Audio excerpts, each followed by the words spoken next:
Hey, good people. Yvette Madison here, your instructor for Intro to Sociology. Just want to take a few minutes and talk with you about your final research project. So, this final research paper that you're going to be writing is not going to be like your typical research paper.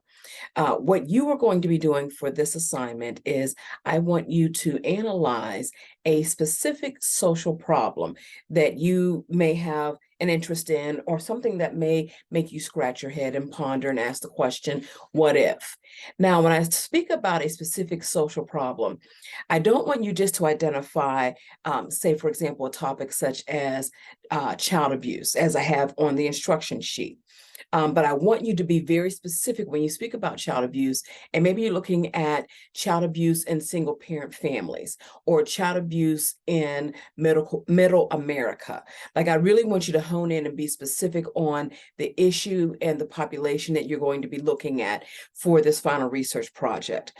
Also, I know some of you may be going into health related fields. And so you may have an interest in writing about a health issue, which is perfectly fine. But I need you to be mindful of something, good people. I do not want you to write your paper as a research paper on this is why the COVID vaccine is beneficial. I don't want you to write about that.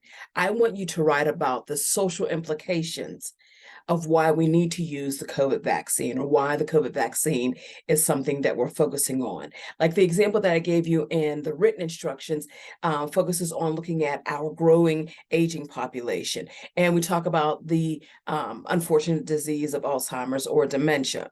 And so some folks may say, well, I just want to study and write about what does dementia, how do we diagnose dementia, or how do we treat dementia?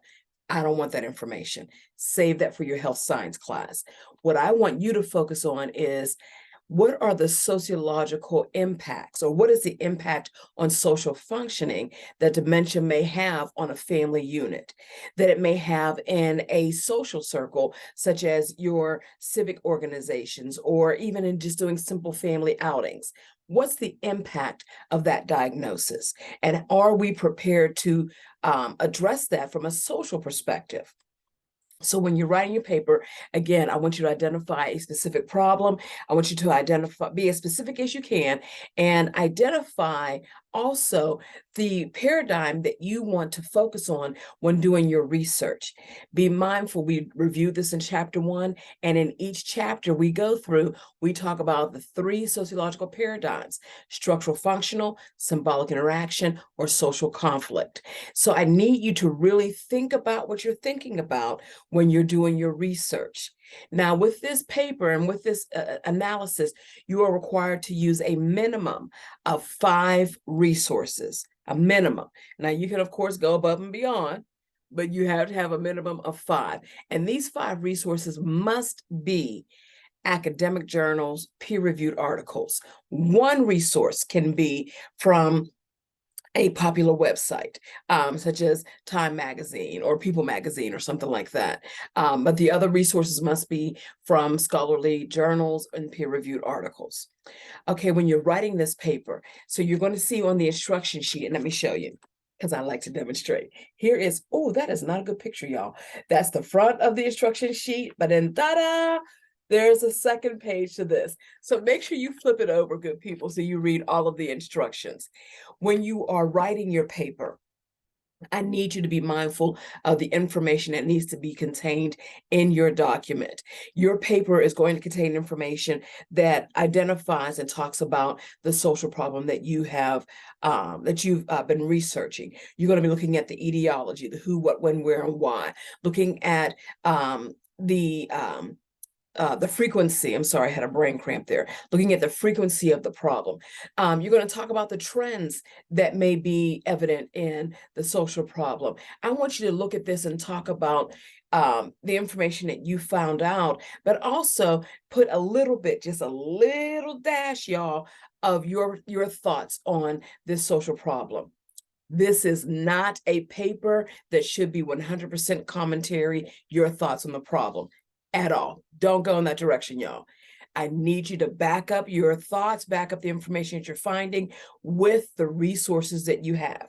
Those 4 peer-reviewed articles and 1 article from a popular website. As you are writing your paper, when you do all of that, be mindful that you have to address a sociological paradigm. What are they again? Yep, structural functional, symbolic interaction, and social conflict. Address one of those. Or if there's a specific theory that you like that relates to the subject that you're looking at, definitely go ahead and explore that theory, such as Robert Merton's his theory on deviance. Because there's a lot that can be said when we're looking at the different theories that are presented throughout the textbook. Speaking of the textbook, no, you cannot, again, you cannot use it as a resource. Yes, I want you to refresh your thoughts on those three paradigms and what they mean and how they make sense for you, but you cannot use your textbook as one of the 5 resources that's required for this paper. The paper that you're going to submit for this assignment must be 7 to 9 pages. Now, of those 7 to 9 pages, and you're going to follow APA formatting, of those 7 to 9 pages, page 1 is going to be your cover page.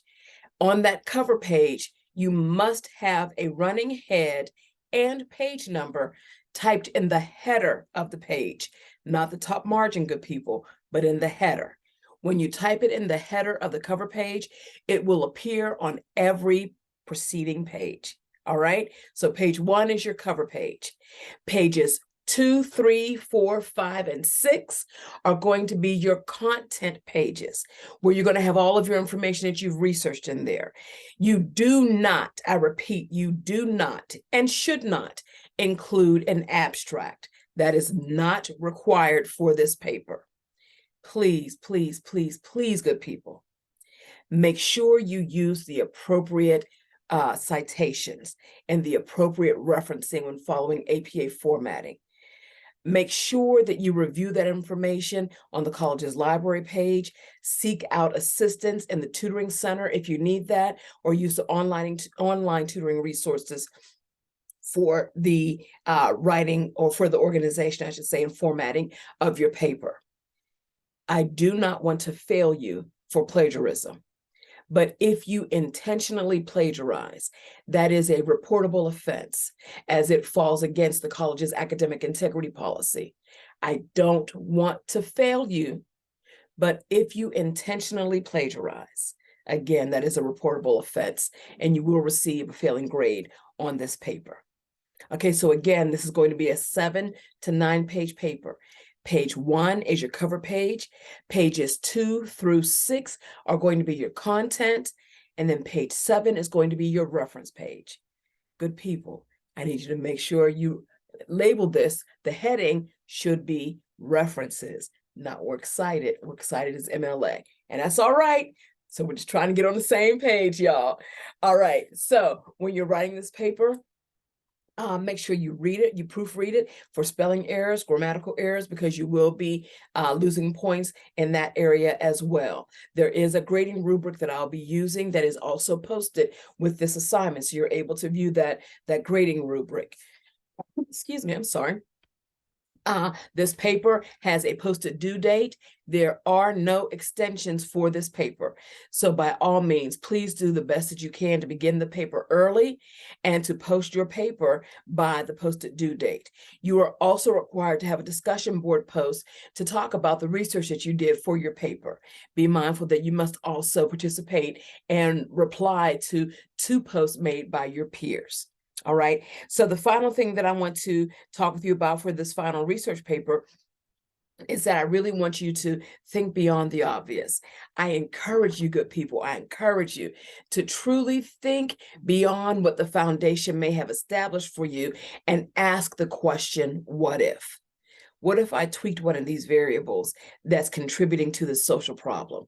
What might the outcome be? It's all right to talk about it, y'all. It's all right to explore that. So with this paper, again, have the opportunity or take the opportunity to think about what you're thinking about, to consider some social problems or issues that make you scratch your head, that make you ponder something, and may make you have some interesting conversation with your family and friends, and then sit down and get ready to write your paper. All right, good people? All right. So if you have any questions, comments, or concerns about this assignment, please do not hesitate to contact me. You can reach me by email or calling my office phone. All right, good people. At this point, you know the drill. I bid you love, peace, and bacon grease, and I will see you on the discussion post. Yay!